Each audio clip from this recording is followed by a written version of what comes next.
Kochi പള്ളുരുത്തിയിലെ cent Rita's സ്കൂളിലെ 8ാം class വിദ്യാർത്ഥിനിയുടെ ശിരോവസ്ത്രവുമായി ബന്ധപ്പെട്ട തർക്കവും വിവാദവും മാധ്യമങ്ങളിലും സാമൂഹ്യ മാധ്യമങ്ങളിലും വലിയ ചർച്ചയായി മാറിയിരിക്കുകയാണ്. വളരെ ദൗർഭാഗ്യകരമായ ഒരു സംഭവമാണ് ഉണ്ടായിരിക്കുന്നത്. ഇന്ത്യ രാജ്യത്തെ സവിശേഷമായ സാഹചര്യം നമുക്കറിയാം. ഹിജാബ് വിവാദങ്ങൾ പല ഘട്ടങ്ങളിലും ഇന്ത്യയിൽ ഉയർന്നു വന്നിട്ടുണ്ട്. BJP കർണാടക ഭരിക്കുമ്പോൾ മാണ്ഡ്യയിലും മൈസൂരിലും കർണാടകയുടെ എല്ലാ ഭാഗങ്ങളിലും ഹിജാബിൻ്റെ പ്രക്ഷോഭങ്ങൾ നടന്നിരുന്നു. അന്ന് വിദ്യാർത്ഥികളുടെ പരീക്ഷകളും വിദ്യാർത്ഥികളുടെ പഠനവും കോഴ്സും അവസാനിപ്പിക്കുന്ന ഒരു ഘട്ടത്തിലേക്ക് എത്തിയിരുന്നു. പക്ഷേ സുപ്രീം കോടതിയുടെ നിർണായകമായ ഇടപെടലിലൂടെ വിദ്യാഭ്യാസം പുനഃസ്ഥാപിക്കുകയും വർഗീയ ചേരിതിരിവുകൾ സൃഷ്ടിച്ച കർണാടകയിലെ സർക്കാരിനെ ജനങ്ങൾ താഴെ ഇറക്കുകയും ചെയ്തു. പക്ഷേ കേരളത്തിൽ എന്താണ് സംഭവിച്ചുകൊണ്ടിരിക്കുന്നത്? വർഗീയത ഏറ്റവും വലിയ രീതിയിൽ കൊണ്ടാടപ്പെടുകയാണ്.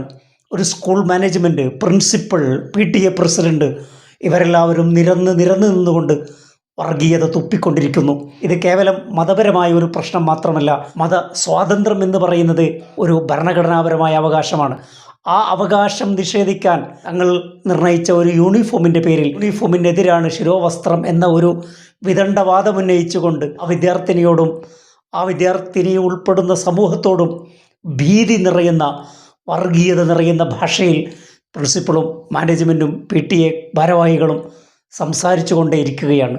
അവസാനം പ്രിൻസിപ്പൽ, ഒരു സിസ്റ്റർ, അവർ നടത്തിയ പത്രസമ്മേളനം കേരളം വളരെ ഞെട്ടലോടുകൂടിയാണ് കണ്ടത്.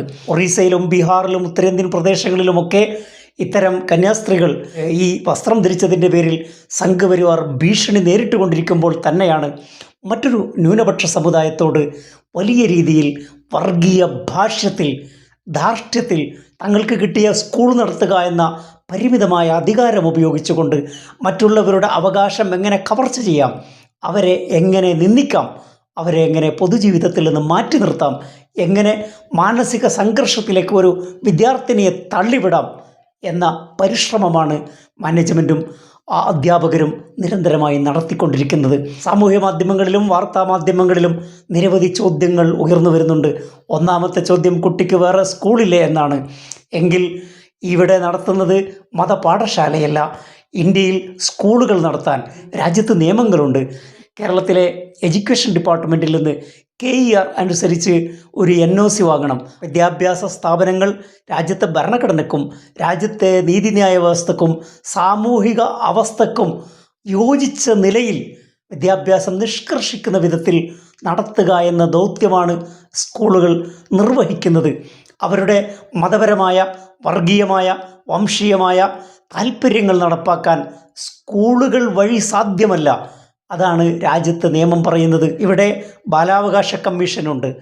കൗമാരക്കാരോട് എങ്ങനെ പെരുമാറണം, അവരുടെ മാനസിക ആരോഗ്യത്തെപ്പറ്റിയുള്ള വിശകലനങ്ങളും ചിന്തകളും അധ്യാപകർക്കുണ്ടായിരിക്കേണ്ടതാണ്. ഒരു കുട്ടിയോട് എങ്ങനെ പെരുമാറണം, ആ കുട്ടി ആരാണ് എന്ന ബോധം അവർക്കുണ്ടാവണം. ഒരു 13 വയസ്സുകാരിയായ പഠിക്കാൻ വേണ്ടി ആ സ്കൂളിൽ ചേർന്നു എന്ന ഒരു തെറ്റ് മാത്രമാണ് ആ കുട്ടിയും രക്ഷകർത്താക്കളും ചെയ്തത്. നല്ല വിദ്യാഭ്യാസം ലഭിക്കുമെന്ന് പ്രതീക്ഷിച്ചുകൊണ്ട് മാത്രമാണ് ഏതൊരു രക്ഷിതാവും പാഠശാലകളിൽ, സ്കൂളുകളിൽ കുട്ടികളെ ചേർത്തുന്നത്. ഒരു രക്ഷിതാവും ഏതെങ്കിലും സ്കൂളിൽ സമരവേദിയാക്കാനോ ആ സ്കൂളുകളുടെ പ്രവർത്തനങ്ങൾ തടസ്സപ്പെടുത്തുവാനോ ആ സ്കൂളിനെതിരെ പ്രവർത്തിക്കാനോ വേണ്ടി ഒരു വിദ്യാർത്ഥിയെയും സ്കൂളുകളിൽ ചേർത്താറില്ല. ശിരോവസ്ത്രം ധരിച്ചുകൊണ്ട് പഠിക്കുന്നതിന് ഇത്രയധികം ബുദ്ധിമുട്ടുകൾ ഉണ്ടാകുമെന്ന് അവർ കരുതിയിട്ടുണ്ടാവില്ല. ആ സ്കൂളിൽ ചേർന്നത് മുതൽ ആ കുട്ടി നിരന്തരം ശിരോവസ്ത്രം അഴിച്ചു വെച്ച് സ്കൂളിൽ പ്രവേശിക്കേണ്ട അവസ്ഥയാണ് അവിടെ ഉണ്ടായിരുന്നത്. സ്കൂളിൻ്റെ പരിപാടിയിൽ ഒരു ദിവസം ശിരോവസ്ത്രം ധരിച്ച് അവിടെ വന്ന വിദ്യാർത്ഥിനിയെ കുട്ടികൾക്ക് മുമ്പിൽ വെച്ച് അവിടെയുള്ള അധ്യാപിക കടുത്ത ഭാഷയിൽ ശാസിക്കുമ്പോഴാണ് പുറം ലോകം ഹിജാബിൻ്റെ പ്രശ്നം അറിയുന്നത്. ഒരു ശിരോവസ്ത്രം ധരിച്ചതിൻ്റെ പേരിൽ ആകാശം പൊട്ടി വീഴുകയോ ഭൂമി പിളരുകയോ ചെയ്യില്ല. കേരളീയ സമൂഹത്തിൽ മുസ്ലിം കമ്മ്യൂണിറ്റിയും ക്രിസ്ത്യൻ കമ്മ്യൂണിറ്റിയും ആണ്ടുകളായി ജീവിച്ച പാരമ്പര്യം നമുക്കുണ്ട്. ആ പാരമ്പര്യത്തിലൊക്കെ മുസ്ലിം സ്ത്രീകൾ അവരുടെ തല മറച്ചിരുന്നു. ഓറൂബിൻ്റെ ഉമ്മാച്ചവും അതുപോലെ ഖസാക്കിൻ്റെ ഇതിഹാസത്തിൽ അമിനയെയും കാണുക, അവരൊക്കെ തലമറച്ചിരുന്നു. സിനിമയിൽ പോലും അവരെ ഡെപ്പിക്റ്റ് ചെയ്യുന്നത് തട്ടം ധരിച്ചുകൊണ്ടാണ്. മുഖം തലമറച്ചുകൊണ്ട് നൂറ്റാണ്ടുകളായി കേരളത്തിൽ ജീവിക്കുന്നു. അപ്പോഴൊന്നും ആർക്കും ഒരു പരിഭവവും ഒരു ഭീതിയും ഉണ്ടായിരുന്നില്ല.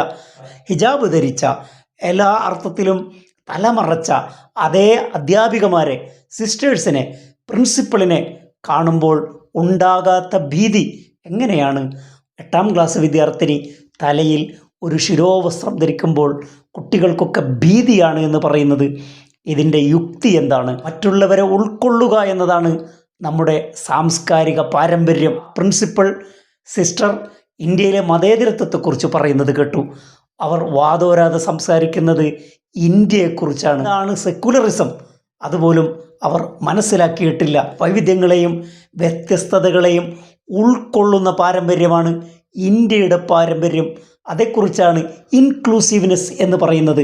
ആളുകളെ ഉൾക്കൊള്ളുന്ന ഇൻക്ലൂസീവായ പാരമ്പര്യത്തെ പറ്റിയാണ് ഇന്ത്യൻ സംസ്കാരം അല്ലെങ്കിൽ ഇന്ത്യൻ പാരമ്പര്യം എന്ന് പറയുന്നത്. പുറംതള്ളുന്നത് അത് വിദ്വേഷത്തിൻ്റെ ആശയമാണ്.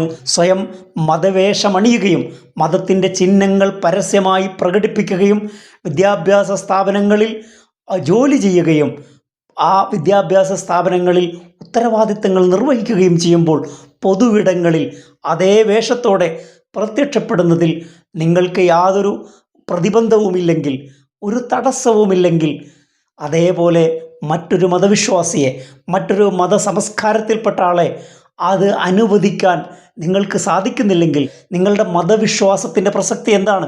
നിങ്ങളുടെ ആധുനിക വിദ്യാഭ്യാസത്തിൻ്റെ പ്രസക്തി എന്താണ്? നിങ്ങളുടെ പൗരബോധം എന്താണ്? നിങ്ങളുടെ ഇന്ത്യൻ കൾച്ചർ എന്താണ്? ഈ സമൂഹത്തെ മുന്നോട്ട് നയിക്കേണ്ടവരാണ് അധ്യാപകർ. ഖലീൽ ജിബ്രാൻ്റെ പ്രശസ്തമായ വാചകമുണ്ട് അധ്യാപകരോടും രക്ഷിതാക്കളോടും. അദ്ദേഹം പറയുന്നത്, ഈ കുട്ടികളൊന്നും your children are not your children. ഈ കുട്ടികളൊന്നും നിങ്ങളുടെ കുട്ടികളല്ല. അവർ നിങ്ങൾ ജീവിക്കുന്ന ലോകത്ത് ജീവിക്കുന്നവരല്ല. അവർക്ക് നിങ്ങൾ പഠിപ്പിച്ചു കൊടുക്കേണ്ടതും കാണിച്ചു കൊടുക്കേണ്ടതും ഇത്തരം വേർതിരിവിൻ്റെയും മതവിവേചനത്തിൻ്റെയും ഭാഷയും ഭാഷ്യവുമല്ല. ഇതേ സ്കൂളിനെ പ്രതിനിധീകരിച്ചുകൊണ്ട് ഹൈക്കോടതിയിൽ പോയ അഡ്വക്കേറ്റ് ആ വക്കീലിനെ കോടതി തിരുത്തുകയുണ്ടായി. അവിടെ പഠിക്കുന്ന കുട്ടികളുടെ മതം പറഞ്ഞുകൊണ്ട് പരാമർശങ്ങൾ നടത്തിയപ്പോൾ കോടതി പറഞ്ഞു, മതാടിസ്ഥാനത്തിലല്ല വിദ്യാർത്ഥികളെ കാണേണ്ടത്, അവിടെ പഠിക്കുന്നത് വിദ്യാർത്ഥികളാണ്. Regardless of their region and religion. അവരുടെ മതമോ അവരുടെ പ്രദേശമോ ഒന്നും പ്രസക്തമല്ല, അവർ വിദ്യാർത്ഥികളാണ്.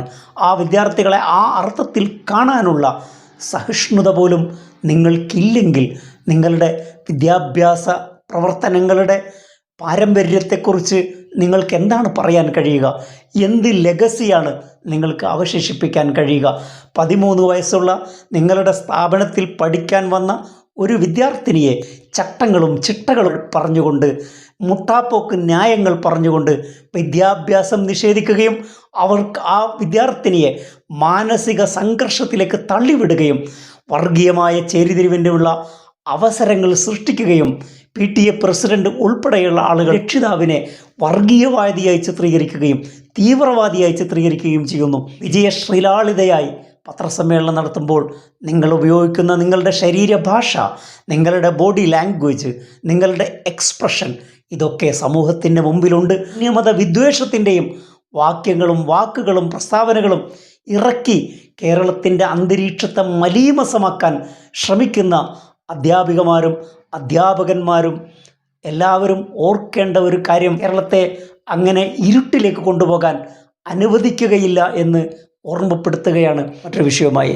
അടുത്ത എപ്പിസോഡിൽ. Thank you for watching.